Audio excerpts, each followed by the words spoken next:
back to another episode of Notre Dame Primetime Live. I am your host, Ryan Travell, with my co hosts, Ben and Sean. We are back after, another nauseating, down to the wire loss. I think that's kind of putting it nicely. Notre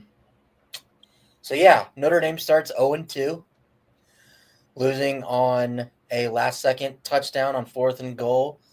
On the 12-yard line, Marcel Reed finds Nate Borkischer for a touchdown to help seal the victory for Texas A&M.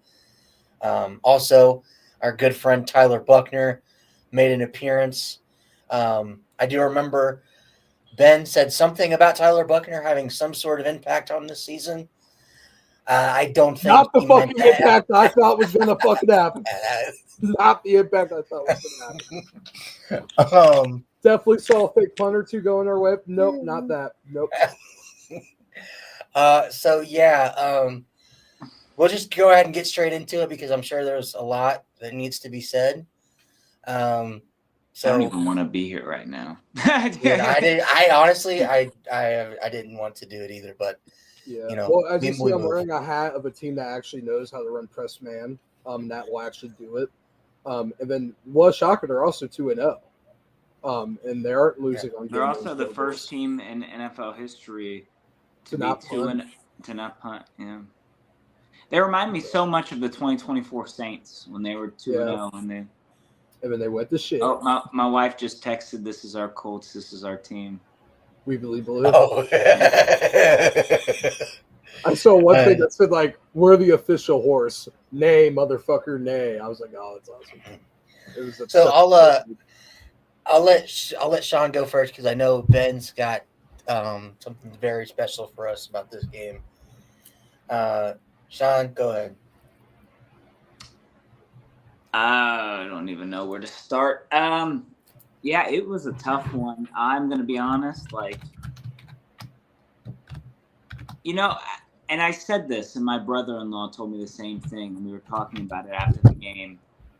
And I don't know how, and yes, defensively. I'm not saying defensively. I'm just talking about throughout the game and offensively.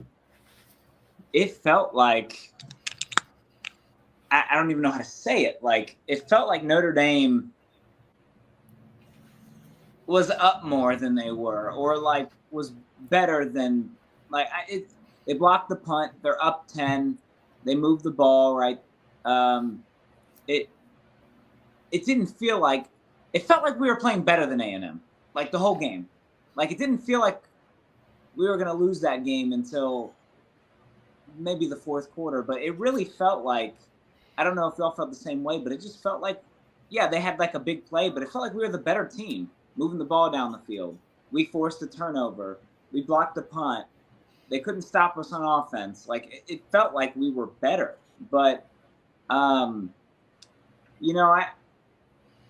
have my opinions, of course, like, me being a Tyler Buckner lover, that seeing that happen was, I knew as soon as that happened, we were going to lose by 1 point. And I think everyone did. You kind of wish that they returned the kickoff instead of having that drive. I'm also surprised Freeman didn't use any timeouts, really. But overall, that doesn't matter. The biggest thing for me, and, people say blame the refs or not, that was one of the worst missed calls I've seen in a game in a long time. I mean, that play is drastically different. Yes, one play matters. Drake Bowen could have been better, but you're right there next to the quarterback having pressure. If you don't get tackled, that is not a throw that's made, right? A hand in the face, the ball's not where it is. It's thrown later or whatever it is. That is likely a sack, and that it sucks because. What were the refs looking at on that play other than the line of scrimmage? I get you don't want to call something late in the game. If it wasn't bad, I wouldn't have said anything. That was one of the worst holding calls I've seen in a long time not called. He was literally tackled. But at the end of the day, you make the extra point and you go to overtime. But I don't even know how to feel. I told my wife, I said, this was, I felt worse. This loss wasn't worse than Ohio State. This loss wasn't worse than losing last second to Ohio State on the other Ohio State game. This loss wasn't worse than the Northern Illinois loss, but I felt worse after this loss. I felt worse. Maybe not the Natty, but the other two definitely. And it's because, and the reason I think it felt worse is because I felt like we were the better team in that game and didn't end up on top. And it was a must-win game, which we'll talk about later, potential. But I'm pissed. After the week after, I was like, give Chris Ashton another chance. There is no reason that you have the number one passing defense in the country last year, and the only person that doesn't come back is Xavier Watts. And you were playing. It's a big deal, but you replace him. You keep both corners, Adon Schuler, and you have the depth at safety. And going from number one, losing Watts, goes all the way to what, 130th? Like, it is there's no reason a regression that bad should have happened, and it's because of them wanting to run zone more than man. We're a man defense. If it ain't broke, don't fix it, right? Our defense wasn't broke. We have the talent. He's trying to bring in this new defense. I'm going to be honest with you now. I'm on the Fire Chris Ash club. After you lose both of these games, a part of me is like, you allow 41 points to Texas A&M. I don't think Al Golden allowed 40 points once in his time at Notre Dame, right? It's the first time Notre Dame's given up more than 40 points in a game since 2016 when we lost to Texas. And that was the 4-8 year. I mean, I think that I just wish, and it frustrates me on the aspect of if we started with one of those two games being a tune-up game, Purdue, or even if it was Northern Illinois or Marshall, but if we started with a tune-up game, we don't lose that game. We had two tough games, and it's just you lose them by 4 points. But I'm pissed because you have the feeling the season's over. No matter what, and this is what I said. So there were a lot of people overreacting in the chat on the aspect of what's the point of what. Like for me, it's like you don't watch the game, and my wife even said this. You don't watch the game just because Notre Dame is playing for the national championship. You watch the games because you love Notre Dame and you love this football team. Whether they're 0-12 or 12-0, I watch the game. Doesn't mean I'm not frustrated. Doesn't mean I'm not angry. I literally was in a fetal position on the floor after this loss. On my knees, on the floor, walked outside, and sat outside for like 30 minutes. I was in the fetal position after. When they got that touchdown, I just fell to the floor. I was upset. So I mean, sounds like some kinky shit. Like you said, yeah. sounds like some kinky shit. I was in the fetal position, man. I was hurt, but it's because it means so much. But it's frustrating, and defensively, it's so funny because, like I said, CJ Carr looks so good. Why can't we have nice things? We have a defense that's so good for years, and then what is this, reverse Jimmy Clausen, where we get a nice quarterback again, probably the best since then, and our defense sucks all of a sudden? It makes no sense. It really doesn't. Like we should, but I don't think we're that bad. I do think that's an overreaction. I think we play two really good fucking teams. So I think when we start to play Purdue and we start to get on a roll, you're going to see us whoop ass. We're going to show what Notre Dame is. It's just unfortunate that how the season started, but we'll talk more into the future of the season. But I'm pissed. I am a little bit on the fire Chris Ash train. Maybe at least take the play calls from him because I'm pissed off. The holding call, there was a guy that made a good point on social media. There were a lot of them saying, like the head ref for the NFL was like, this is a bad missed call. But people said, if you put the game in the ref's hands, you take it out of their hands. You try to. And I do agree with that. Bowen should have made a better play, but the extra point was worse than the penalty. And that, Tyler Buckner, is disappointing. I'm not on I don't agree with kicking him off the team. I think he's going to make up for it later. The best he can. He doesn't have a scholarship anyway. Yeah, we can't kick him off the team. Yeah, people are dumb for that. All we could do is bench him. Yeah, I will say. Tell Goldman Sachs you can't carry papers that well. I will say going forward, maybe we should have what's our punter's name? Rendell. Rendell maybe handle the snaps going forward. I mean, Buckner's being a quarterback. You'd feel he would. Wait, why can't Minchie? Isn't it usually the backup quarterback? But the problem is that because we were in such a big QB battle the whole summer and the whole fall camp, is that Minchie was not taking reps with the kicking team or special teams. That's a big jump. Oh yeah. Well, I mean, all right. In a week or two. Give your rant. I'm pissed, but that's my nice way of saying everything. I want to say things a lot worse, so maybe you. Ryan, you want to give your little bit of sovereignty before I take us offline? So I'm glad that I was drunk as fuck for this game. I was at a family watch party. Had homemade wings and homemade ribs. It was fucking amazing, immaculate. The game starts off with a blocked field goal, or blocked punt for a touchdown, and I'm thinking, all right, we're fucking at Texas A&M. Like it had the 2022 Clemson vibes when that happened. Stadium's rocking. We get a 3-and-out, get a punt return block for a touchdown. We get another 3-and-out. The offense goes on the field. I'm thinking, yeah, it's going to be a long night for A&M. This is the team that we came out to see. The first 2 defensive drives were the best defensive drives for Notre Dame the entire season. And you know what's crazy? You know what we ran on those drives? Man, and we blitzed. I wonder if that just happens to be a coincidence, Chris Ash. You run man, you blitz, you get a 3-and-out. Guess what he does after those 2 drives?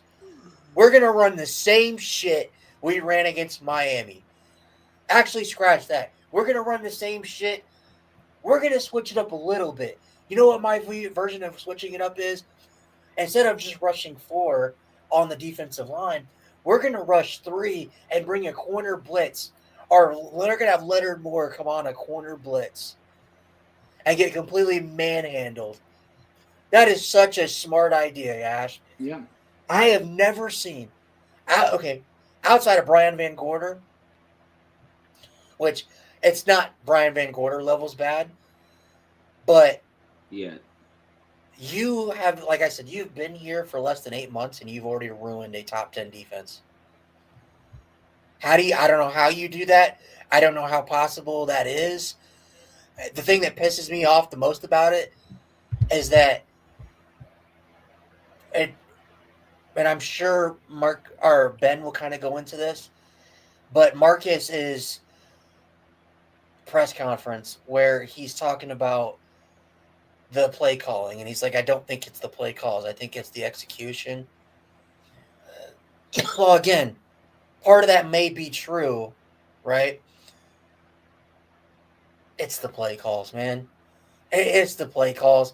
You have a team that's personnel is built to run, press man across the board, had your linebackers blitz, bring exotic blitzes from the safety position, and your thing is, well, it's not the play calls. We're putting our players in the best position to succeed. They're just not executing. I genuinely don't know what the answer is. I still think like they gotta get the defense figured out. Chris Ash cannot be allowed to call plays going forward. But again, Mike, can you hear me? Mm-hmm. Good. Going forward, like outside of Drake Bowen, and I saw a little bit from Heinisch. Where was it Don Schuler? Like, and I get he got targeted. But I'm saying, like, even before then, he was playing like dog shit. Like, he wasn't playing very well. Christian Gray, right? Christian Gray's a terrorist. I'm sorry. Like, and again, I think that part of it is scheme, but man, he's just getting burnt off the ball. Every single play. Mario Craver Like, and you've played Jeremiah Smith. You've played Mekhi Lemon, Jacoby Lane.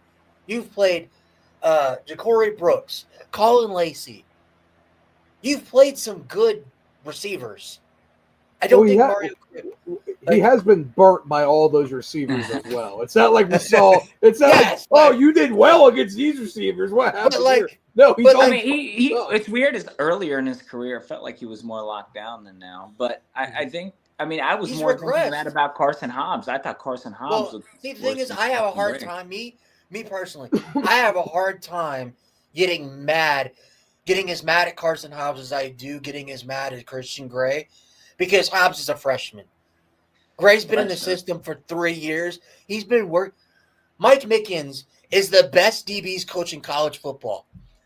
If he can't fix you, then that's a you problem. That's not a Mickens problem. And we've been patient with Gray, right? This last year and a half and now. He's done great things for us. Pick 6. He's done some great things. But he is barbecue chicken right now. Like, he is getting – I just – again, and I'm not saying it's all his fault. I think part of it's him not used to playing zone. But, man, he has regressed. He needs to switch his number back to 29. 6 is not working because all you're doing is giving up 6. So, yeah, and also, like, that tackle – you go back and watch that. I don't know if you guys went back and watched that replay of the Mario. I won't watch touchdown. The game. I watched that before Notre Dame took down the no commercial, no huddle. Well, no, not Notre Dame. Before NBC took it down on that Texas A&M Aggies YouTube channel, I watched the whole fucking thing 2 times. Yeah, I'm gonna ask this. I also am pissed with people. One thing I did hate, and I'll mention this. What is this bullshit? And the whole time I'm sitting here thinking, yes, it worked probably the 5 out of 7 times it was run. I was thinking eventually it would be popped for a pass. But this Jeremiah Love draw is the stupidest shit I've ever seen. Like, to be honest with you, I didn't dislike it that much. It's so predictable. I wonder what he's going to do. But for Mike Denbrock, and people were blaming Mike Denbrock for this game. That is bullshit. When you score 40 points, you cannot blame the offense. Well, 33 points. Well, and here, hold on, I'll wrap this up. Speaking of that, all the idiots, the morons, the dumbasses in our fan base that blamed the offense and CJ Carr for why we're 0-2 right now, respectfully, get the fuck out of the fan base, please. You're not watching the same games. Like, and that's being nice, because if you looked at the group chat, some of the throws CJ Carr was making, me and my brother-in-law were like, I haven't seen a Notre Dame quarterback make some of those throws in a long time. I had somebody in my comments when I posted my takeaways. I had a few people say, Angeli wins us that game. Oh, I don't know. I lost. He didn't even. Well, I'll give him this. Angeli probably doesn't throw that pick because Angeli's not mobile enough to get to that part of the fucking field to throw it over the top. He's not. But I saw and finish what you're saying, Frable. It's got to be a whole 30-minute fucking thing. And then finally, like, again, while I agree that the holding call was egregious and that should have been called, the penalty on Don Schuler, that's not targeting. I don't care how you slice it. That's not targeting. He lowered. Yes, he lowered. I was shocked it was called. It's because I think because Marcel Reed. It was only called because Marcel Reed went out, and then he came back the next fucking play. And so here's my thing: you lead with the crown of your helmet. He did that, but you have to make forcible contact to the head or neck area. He hit him in the shoulder. Marcel Reed should have been out the rest of that drive. But getting to that, right? Refs were terrible. Again, I find it hard to jump because everybody was jumping on Buckner immediately after the game on like message boards and online. I don't saying some pretty, which I get, right? You don't You don't have that to happen in the most critical moment of a game. But I have a very hard time getting mad at Tyler Buchner. I have a very hard time getting completely pissed off about 2 missed calls when your defense is Swiss cheese and gives up 41 fucking points at home, no less, and makes Marcel Reed look like the second coming of Tim Tebow. Do you agree, though, that it felt throughout the game like the score felt different than the game? Like it felt like Notre Dame was. I thought Notre Dame was the better team.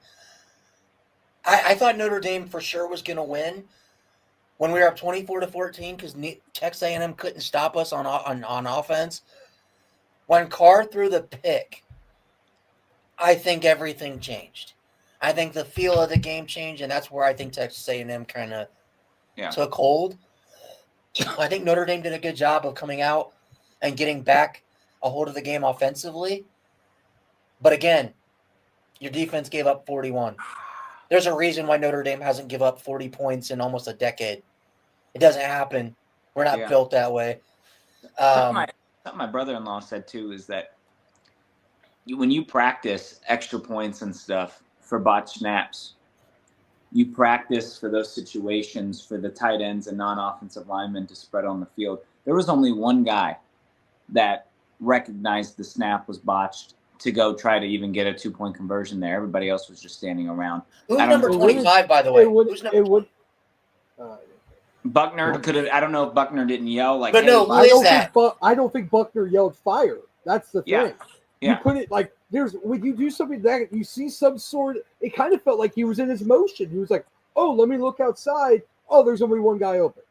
Like it felt like he didn't run fire, yell fire, because that's what you do in that situation as a holder.